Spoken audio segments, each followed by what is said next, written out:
We begin by acknowledging that the land on which Calvin Christian Collegiate is situated is a traditional land of the Anishinaabe, Cree, Oji-Cree, Dene, and Dakota peoples, and the homeland of the Métis Nation. We respect the treaties that were made on these territories, and we humbly acknowledge the wounds and tragedies of the past. In this and other ways, we dedicate ourselves to move forward in partnership with the Indigenous communities in a spirit of reconciliation and collaboration. What does integrity mean to you? I think integrity means being honest and having people be able to trust you when they're not around. I think it's the quality of being honest and like having good moral principles. Yeah. I would say being honest and having good morale in general. Good morning, Calvin. How are you? My name's Nora. Wherever you are today, welcome to our chapel, featuring our grade 9 class. We invite you to listen to our stories, conversations, and truths we discover that center around 2 Bible characters from the Old Testament. See if you can guess who they are by the following clues. The first was a tall, good-looking, but jealous, self-centered hothead. Any ideas? Final clue. He was the first king of Israel. The second was a trustworthy, very young when he comes into the story, and played an instrument. Any guesses? Final clue. He was a shepherd who became a king. If you guessed David and Saul, you are correct. So are you one to hold grudges, or do you forgive people quickly? I think it depends like what the person did. If someone did like something really bad to me, it would take a while to forgive them. But if it was just like something small, that I think it would be pretty easy to forgive someone. I do both. It depends on what the person did and who the person is, I guess. I mean, holding grudges, it's people do that every day.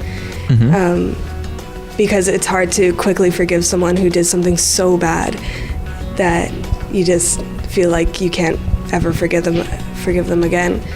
So it's depends on what they did.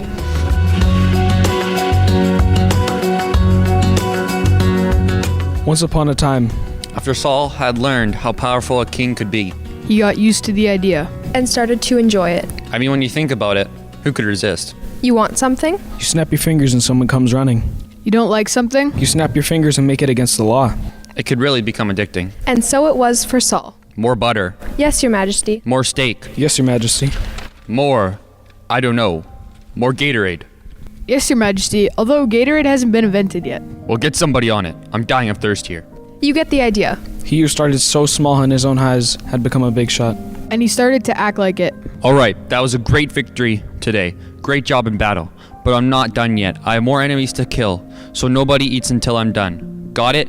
Pity the man who eats before I say so. The king has spoken. You see what I mean? Everything sort of revolves around him. Everybody waits on him. So Jonathan, his son, comes in from a skirmish, only he didn't get the memo. Everybody watches him pour a bowl of nut and honey and dig in. You're not supposed to eat yet. Why? I'm starved. We're all starved, but your dad said nobody eats until he's done. Oops. Oh well. I didn't know. Besides, what kind of sense does that make? We'd do a lot better on the battlefield if we weren't ready to pass out from hunger. Do we have any Gatorade? It hasn't been invented yet. Oh yeah.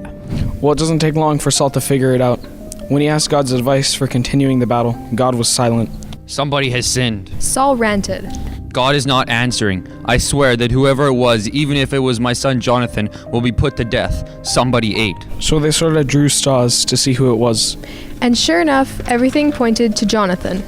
All right, I admit it. I ate before you said so. What did you eat? Nut and honey. Don't lie to me, young man. What did you eat? Nut and honey. Which made Saul so angry he just about pulled out his sword. In fact, some big guys with large weapons had to intervene. Saul, they said, you can't kill your own son because he ate some honey before you said so. I can't? No. In fact, this whole thing of making everybody wait on you is getting old. But I made a promise. I said whoever ate dies.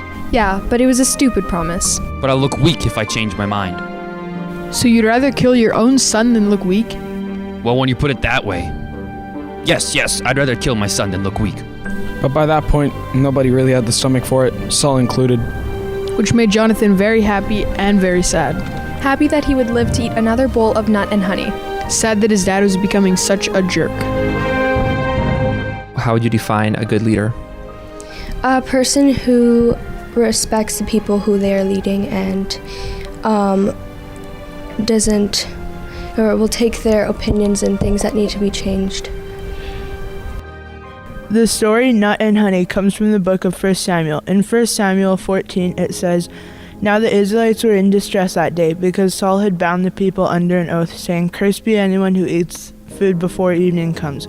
So none of the troops tasted food. The entire army entered the woods, and there was honey on the ground. But Jonathan had not heard that his father had bound the people with the oath. So he reached out the end of the staff that was in his hand and dipped it into the honeycomb. He raised his hand to his mouth, and his eyes brightened. Later on, Saul found out. Then Saul said to Jonathan, 'Tell me what you have done.' So Jonathan told him, 'I tasted a little honey with the end of my staff, and now I must die.' Saul said, 'May God deal with me, be it ever so severely, if you do not die, Jonathan.'" When you think of David and Saul, what kind of leader traits come to mind? I like how David keeps coming back to God. He does make mistakes, but he learns from them and he always repents. I do think it's interesting how Saul started off really good with lots of wisdom, but it kind of seems like the power changed him. In this story, Saul makes some quick decisions, and suddenly he and everyone with him realize that it is not a good idea. Yet Saul's pride and quick reaction make it hard for him to admit what he did. So think about this. When you say something you realize is wrong, are you able to acknowledge that? Or do you wait for many people to point it out before you notice it? Are you willing to make up for a mistake you made?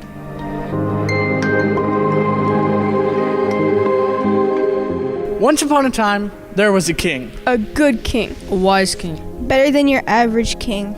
And he ruled a small kingdom with honesty and justice. Truth and integrity. Virtue and righteousness. Until he messed up in a big way. A really big way. But nobody knew it because he did such a good job of covering it up. Because, after all, when you're the king, you can basically cut off the head of anybody who starts poking around in your business. Now this king had a friend. A trusted advisor. And the advisor knew that something had to be done. For he loved the king too much to let him continue. But he loved his head enough to want to keep it firmly attached. So he decided to tell a story. Like the one we're telling you now. Because he knew, like we do, that stories have a way of sneaking up on a person. So he sat the king down to tell him a story. And his story went a little something like this. Once upon a time, there was a man. A rich man. A very rich man.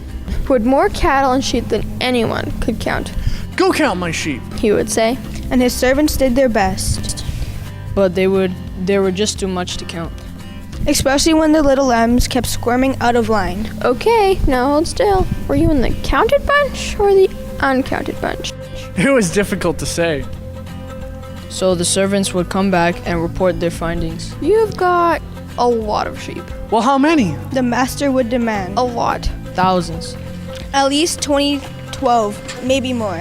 And the rich man would settle back in his chair with his arms behind his head and smile. Now down the road was a small house, rented to a small servant of the rich man. And in the house lived a small family. And one small lamb. They originally bought the lamb to, race? No. Pull a cart? No. Oh, you mean? Yeah, but never fear, because the family got so attached to their little lamb that they all agreed they would never be able to eat it. That's a relief. Yes, it is. So the lamb lived with them as a pet. It nibbled on scraps on their table. It slept beneath the hearth. It fetched the morning paper. Well, you get the idea. They loved that lamb. Now look, do we have to finish this? Can't we just stop here? Something bad is about to happen, isn't it? You can sort of feel it, can't you? For the rich man had unexpected guests from out of town. And as for all rich men do, want to throw a feast for the travelers. But as he thought about which of the sheep to kill for the meal, that is, he had a wonderful evil idea. I really sort of hate to lose one of my prize lambs, just when I was getting so close to that magic 2017 mark. I'm only 5 sheep away. He mused himself. But my servant down the road, he's got a perfectly good lamb that would cook nicely. So the man sent 2 of his thugs down the road to the servant's house. And they pulled that lamb from the man's processing grip with his children crying all around him. And they took that lamb and used it for the rich man's feast. It was here in the story that the king, intent upon the facts, jumped up from his chair in a rage. Who is this man? He demanded of his advisor. Who would do such a ruthless thing? Why, such a cruel character deserves to die. And he ranted and raved for a while longer until he grabbed that advisor by his coat and demanded feverish, Who is this man? And the advisor took a deep breath and stared him in the eye and said, You are the man. Immediately, the king was struck by the weight of the words. All his crimes and all his deceit washed over him in waves of grief. He stood convicted in his own judgment, a thief, a murderer, until he couldn't stand it no longer. For such is the power of a story to sneak up on you. So if you're thinking, who is this king? And you wonder, what man could be so heartless and blind? Be careful. Lest someone say to you in your own raging, You are the man. What is your definition of a good leader? Like, how would you describe a good leader? Someone who has good morals for themselves, but it also works on like developing who they're leading. The story of the 2012 sheep is talking about when David had one of the people in his army, Uriah, killed because he wanted to marry his wife. And the sheep was like a parable of that. So Nathan trying to tell David what he did wrong. David responds to Nathan after Nathan finishes the story, and David's so struck and he's like, yeah, I definitely shouldn't have done that. And he's so destroyed, whereas like when Saul, you think about when he was rebuked by like Samuel that one time, where Saul was just like, I'm gonna do the sacrifice and not wait for Samuel. But Samuel was like, you can't do that, Saul. And basically Saul's reaction was just, well, get out of here, Samuel. I don't need you. I'm kind of close to God. Whereas, yeah, David he realized his mistake. The story 2012 sheep comes from 2 Samuel, and Psalm 51 is where David prays to God after he admits he has messed up. And he says, Be gracious to me, God, according to your faithfulness, according to the greatness of your compassion, wipe out my wrongdoings. Wash me thoroughly from my guilt and cleanse me from my sin, for I know my wrongdoings, and my sin is constantly before me. Create in me a clean heart, God, and renew a steadfast spirit in me. For you do not delight in sacrifice, otherwise I would give it. You do not take a pleasure in burnt offering. The sacrifices of God are a broken spirit. A broken and contrite heart, God, you will not despise.